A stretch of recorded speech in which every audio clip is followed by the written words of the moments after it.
L'intelligence artificielle pour les jeunes, c'est souvent celle du langage, c'est celle de l'interaction, c'est celle qui permet la réponse, l'échange, la discussion, et celle qui permet maintenant de générer des vidéos courtes.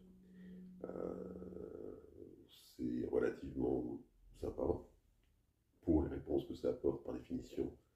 C'est éduqué, les intelligences artificielles sont éduquées pour être plaisantes et avoir une réponse qui satisfait celui qui lui pose une question. En plus, il y a une relance éventuellement pour certaines.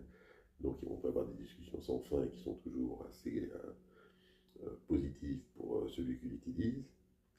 Et pour ce qui est des vidéos, ils tâtonnent tranquillement, ils avancent, ils avancent. Pour le moment, ça sort quelque chose de complètement inattendu, ça fait sourire. Et puis, progressivement, on aura probablement des images, des vidéos qui correspondront de plus en plus à,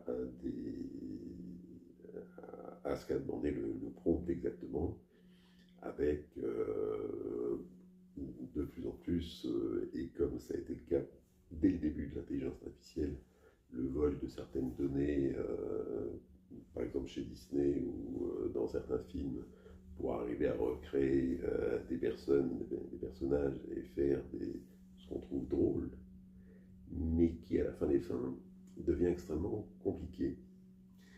Parce que ça va dans la croissance de l'enfant et dans son imaginaire et dans son approche du monde, générer des problèmes de langage, parce qu'il va avoir des réponses et des raisonnements qui ne correspondent ni à ce que disait la littérature exactement, ni au sens des mots exactement, puisque ce sont des tokens qui répondent.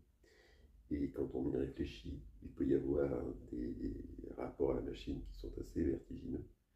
Et de la même manière, avec les images qui vont être générées, il va y avoir un monde extrêmement particulier qui va se construire devant les yeux de l'enfant et lui apprendre à faire la différence entre ce qui est de l'artificiel et de ce qui a été filmé. C'est très différent d'un film où tout a été monté et fait pour le spectacle, certes, mais ce n'a pas été construit par une machine qui imagine l'ensemble. Donc, cette intelligence artificielle, on pense beaucoup au langage, on pense beaucoup à l'LM. Il faut surveiller aussi